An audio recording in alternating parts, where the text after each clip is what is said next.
All right, let's keep it moving. Let's talk about more matches taking place over week 14. But we got to talk about some teams that desperately need some points, Yeah. like literally running out of time. We've got a couple of bottom table teams on the hunt for some points. We've got some teams in the upper half of the table maybe looking at these games where they could try some stuff because they're going up against opposition that have been struggling throughout the duration of the regular season. Let's start with Chicago Red Stars going up against San Diego Wave FC. San Diego, coming off of this Challenge Cup loss to Angel City, drop a rivalry Challenge Cup game, 2-1. Tough result.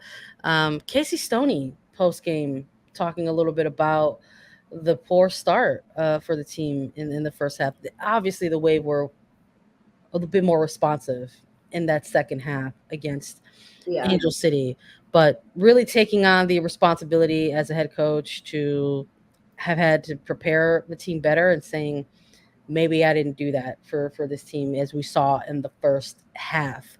But even with the tactics, even with adjustments, maybe we have to take a look across the bench, right? Because again, we're talking about this stretch of time where we knew we were going to see these players get opportunities in these moments.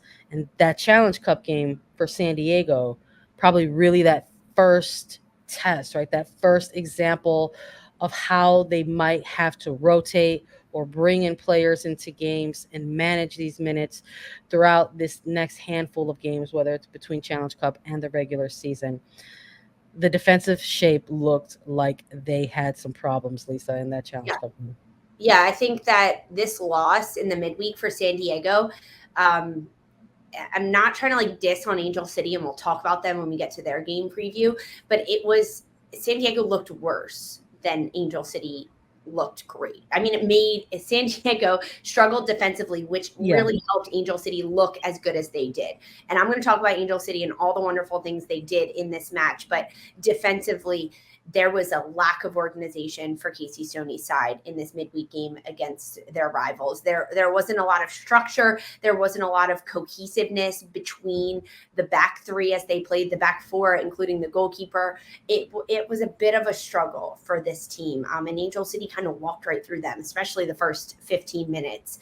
It is amazing how the absence of Kaylee Reel, Naomi Gurma, Keelan Sheridan can open up holes in a back line like this. I mean, it's Casey Stoney in San Diego has been known for their defense. They've prided themselves on their defense, but I think you can only identify yourself as a defensive team like that if when you have your second wave of players in, it can maintain and it can stay high. And frankly, it just didn't. Perhaps it was a bit too much newness all at once happening in the back line. They did have some good moments. I think as the game progressed, their defense got better. They got a little Yeah. bit more structured and they had a little bit more organization, but it was Swiss cheese the first 15 minutes of this game in the back line. They ended up getting a goal from Danielle Colaprico. Shout out to her. Her first goal in a Wave jersey, left-footed rocket for Colaprico, massive, to give them, just cut the lead in half. It ends up being 2-1. Mia Zhao, the right back, in the right center back, she ends up having a goal line save in this game. Huge for them. Delightful. Been 3 for Angel City. Zhao really keeping them out of that hole at that point, and that was good. Really, really good. Yeah. No, look, I think those are the silver linings, right? That you maybe try to take away from a loss. I mean, that's what we wanted to see. We're gonna get a chance to see these players, these bench players, these depth players, in these roles moving forward. And I know you and I were looking forward to that. We were excited about that because I think at this point in the season, we're going in a preview for week 14. We're well into the second half of the season at this point. Most teams have their ideal starting 11s. We see these players week in and week out. So the fact that we're going to get closer looks at players that we haven't seen over the course of these last 14 weeks or these previous 2 to 3 to 4 Challenge Cup games in the group stage is exciting. and we get a look or a closer look at newer names and newer faces in the league. But that was such a great moment. That's this goal line clearance. I mean, just you love to see that out of a newer player to a team. Just great awareness and presence of mind to make sure you kind of hustle back and keep your team in it. It's moments like that maybe help remotivate or shift some momentum a little bit for a team moving forward, especially in a rivalry game, right? But it's enough for it was enough though. I think you look at that and you say, okay, well, here's the footage. We'll go back and look at it. And we had a tough first half.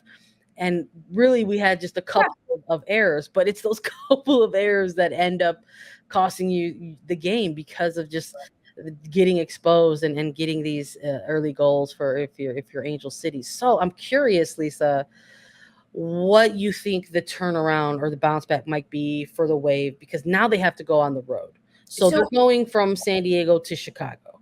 Yeah, I think honestly, the way that they were able to turn around from one half to the other and actually get better throughout a 90-minute game shows great promise. And that's definitely a silver lining for Casey Stoney. Imagine now what she can do with 2 days of training or tactical explanation, and maybe walkthroughs on the pitch, right? Understanding positional awareness, spacing. I think that to have a lot of rotation in the midweek will benefit them moving forward. Now, Chicago is a team that is only losing 2 players throughout this World Cups and this break. Shayna Matthews to Jamaica and goalkeeper Alyssa Nair to the United States. They're one of the teams that has the least amount of players missing throughout this chunk of time. It is the second matchup between these two sides. The first one coming earlier in the year with penalty kicks for each side. San Diego walks away with 3 points in a 3-2 win, but 5 goals throughout that game. Yuki Nagasato, Swanson,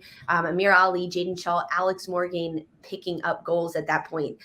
I want to be optimistic for Chicago. Really, I do. I think that this could be their opportunity to pick up points. They're coming off games, back-to-back games in which they scored goals, in which they fought back, right? They've got 3 goals in their last 2 games, 2 against Portland, 1 against Gotham. They dropped both of those games, but now is their opportunity to pick up points. They're playing at home. I'm going to go with the Red Stars, Sandra. I am. Call me crazy, but I think that this is a side that can do it, especially if they watch that midweek game. I think the Red Stars are going to get a bit of confidence going up against this San Diego side and some of the pieces that are missing for them. Look, it's the most unpredictable time of year, and I love it. I'm here for it. I'm in agreement with you. I like the response that we've seen from the Red Stars over the course of their last couple regular season games. Yes, they're losses, but as you noted, a couple goals that were across the board in each of these games against Portland Thorns and Gotham FC. These are 2 other top of the table teams that Chicago prepared well for, went out and competed against. And I would anticipate that this is going to be another game that they do that. I'm very curious about what that looks like in the attacking scheme of things. I feel like Shayna Matthews is a player that they were finally getting back to at least feature off of the bench and get in and have an impact in the game, sort of be that ideal kind of game changer that you want coming into a match. I'm very curious about how the goalkeeper position looks for Chicago without Alyssa Nair. We have not seen Emily Boyd throughout any of these games, whether it's rotation in Challenge Cup or not. So how are things going to look like there? What's the organization going to look like for this back line?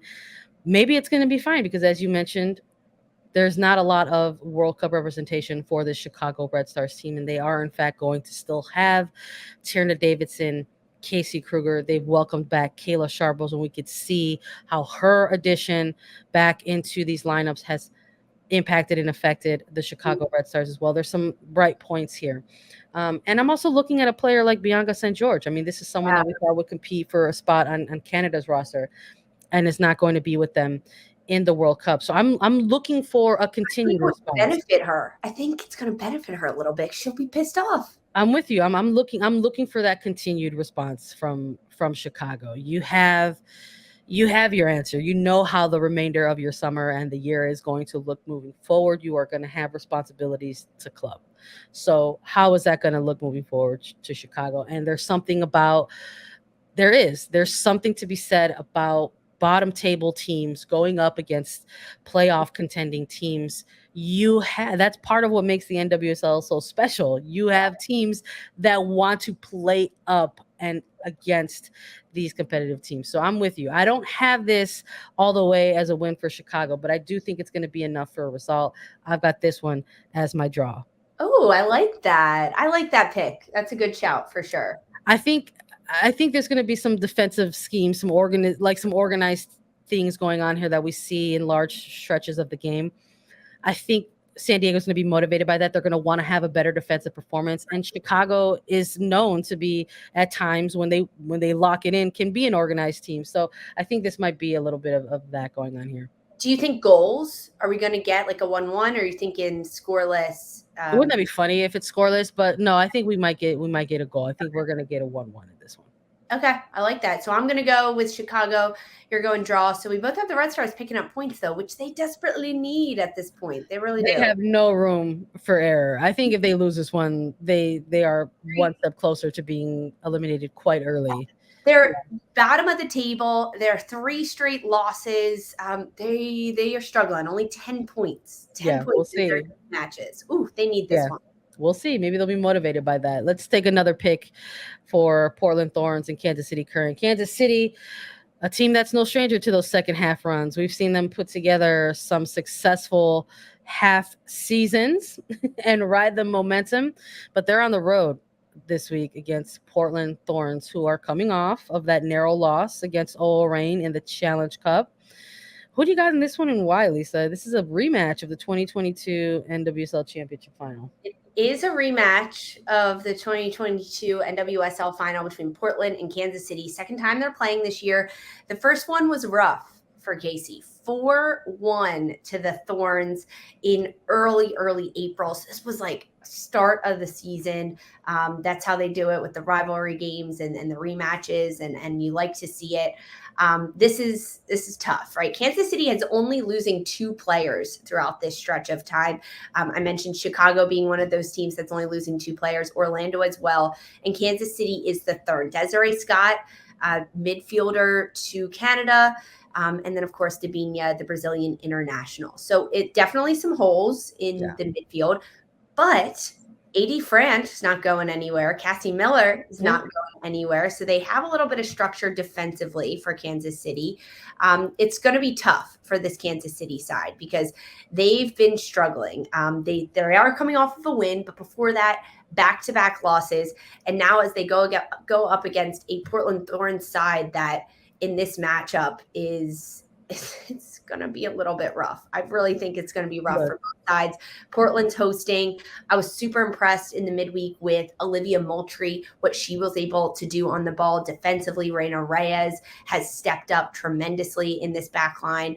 I think that Portland's going to get the win at home over Kansas City. It's just a little too hard for them to go on the road. Portland is still undefeated at home in regular season. I don't think it snaps this week against Kansas City. Yeah, I don't think so either. I think we're going to get a competitive game. I think, look, we mentioned it in terms of, teams who are in the lower half of the table playing up to teams who are, within playoff contention at this moment, and they make for great games. But I don't know if it's going to be enough to snap so many things, a home winning streak and good form for the Portland Thorns. We didn't get to see too many minutes from Morgan Weaver in this Challenge Cup game. Perhaps Mike Norris already looking ahead to that regular season match. That's got a knock. She got a knock last week. Remember Morgan Weaver? So maybe that's it. That's why we didn't see her. And maybe she'll even be on minutes restrictions still for this game. But I just don't know if that's the only thing that the Thorns are going to look at and say, oh no, we may or may not have more. We are going to struggle against Kansas City Current. I don't think that's there. I mean, we talked about it with OO Reign. Yeah. We talk about it similarly with Portland when it comes to the depth of a squad and the bench that they have. this Thorns team is right there with Ole Reign as they continue to build throughout the course of this regular season. We saw Captain Sam Coffey in this Challenge Cup game. We might see it again in this match against Kansas City Current. I'm not trying to completely go all in on the Thorns here, although they are my pick this week. Let's not also act like Kansas City. I'm trying to scale it in because let's not try to act like Kansas City isn't slowly and quietly trying to build back to their ideal starting 11. Sure, no Dabinia. That's going to be massive for them. But Vanessa DiBernardo is coming off one of her best performances of the season. Morgan Gautrat is getting back. Morgan Gautrat is right back alongside her, being back in these minutes. Kristen Hamilton, Cece Kaiser. These are players that if you sleep on them, they will make you pay. So I am looking forward to a competitive match, but I just think there's going to be enough winning mentality and winning edge for Portland to take this one.